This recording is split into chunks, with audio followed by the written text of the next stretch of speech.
When I arrived for the first time at Vienna's main train station on the day that hundreds of refugees started passing by and arriving in September 2015, I never expected it to become my home and family for the next few months. It was a small waiting area where a handful of people were trying to work countless jobs, often at the same time. At the end of their 20 or 30-hour shifts that many volunteers were working, they were exhausted, and it quickly became obvious that this would not be a sustainable or durable way to help for more than a few days. So the question immediately became, how could we address these issues, and what even makes a successful and sustainable movement? With Train of Hope, the hashtag quickly evolving into our name, everything had to happen now. And we were incredibly lucky if we managed to think even a few days ahead, as hours rushed by like days. So there are two main aspects about communication that a movement must care for in order to become sustainable. Everything starts with communication, and especially important in projects like this, where immediate action is necessary. Volunteers have to know exactly what needs to be done, why they are doing it, who is already doing what, and, who is doing it. So in order to become sustainable, we continued this treatment of methods of communication as loosely as we could. In our experience, we found that effective communication didn't require heavy centralized planning. So we weren't afraid to use a variety of communication mediums like social media, instant messaging, text messaging, and as well as the press. We tried to find people who really know and believe in what they're doing. Because today, if you're smart enough about it, social media can be a really powerful tool to help your movement gain visibility in nearly no time. Of course, helping refugees is always also political, but nevertheless, we try to keep political content on Facebook and Twitter to a minimum. It was a matter of the heart, but we rather expressed it to the media instead. And what we also found was that it's important to never neglect older technologies. A lot of my working life has been spent on events and movies, so I learned early on that none of these would ever been made without walkie-talkies. And the second problem is attracting volunteers. Not only we worked through a very loose bottom-up structure rather than a more rigid top-down structure, but we tried to include everyone as fully as we could. So when trying to attract volunteers, the biggest obstacle here is fear. People want to help, but large projects like this are intimidating, and new volunteers are often afraid that they will do more harm than good.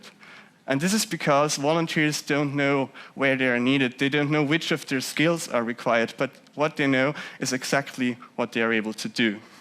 So we made all information describing what we needed as accessible as possible, so people could provide it almost instantly. As soon as they arrived, we immediately integrated them into our system with consideration and trust paid towards what they can and want to do. So everyone had their fair share of responsibilities, no matter if it ended right within their immediate radius or in some cases 150 meters on the other side of the station. In order to fulfill this, there must be people around who can direct volunteers to wherever their help is needed, based on the skills they have and the things they feel comfortable doing with and the work they really want to do. We showed people that we trust and respect them, and we received their commitments and diligence in return. And we didn't make a difference who comes from where and what background anyone had. So, because of this, we didn't really have the need to instruct anyone. There were certain rules, some of them written down on handouts, but most of them were just implied. So at some point it just became instinctive how to get along with each other. This was achieved very simply, though, by splitting all of our tasks into smaller, self-organized teams and establishing a constant flow of information between them. So unlike in the first day, everyone could fully concentrate on what they were doing. If anyone was unhappy with the way they had to do things and felt it would work better otherwise, they just tried it out, mostly leading to more effective and also more satisfying ways to get things done. The circumstances under which we had to help were terrible enough as they were, so we tried our best to make this momentum experience as comfortable as we could for anyone involved. Taking care of your volunteers by keeping them included and looking after their well-being is one of the most important points, and our decentralized structure reinforced this, so systems to keep all of us happy and healthy could arise organically around Train of Hope as every team just adapted to the current situation. Projects like Train of Hope are filling a gap when we are needed the most, and if we do it right, we cannot fill that gap only adequately, we can fill it well, because of our great adaptability and flexibility. Volunteers working together can get things done in a very professional and, even more importantly, humane way, as everyone comes with limitless, valuable and astonishing know-how.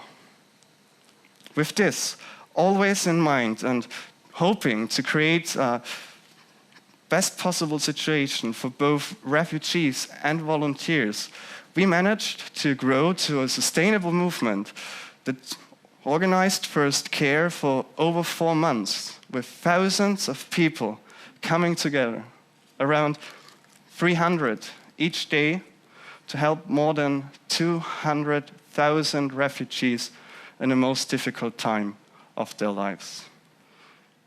Many volunteers do so till today. By being part of their lives, so they can become part of our society.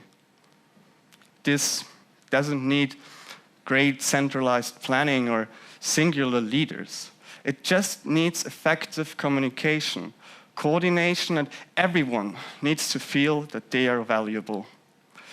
It requires a structure that encourages openness and reduces the intimidation such scenarios can create. Never forget that there are a lot of people out there who want to help, but just lost the hope that they could make any difference. In order to allow these people to do so and become the change that they really want in this world, it just needs someone who simplifies the problem. And you can be that person that simplifies a problem and gives every volunteer the chance to find a suitable problem for them to solve. And by this, even the biggest challenges become manageable. Thank you.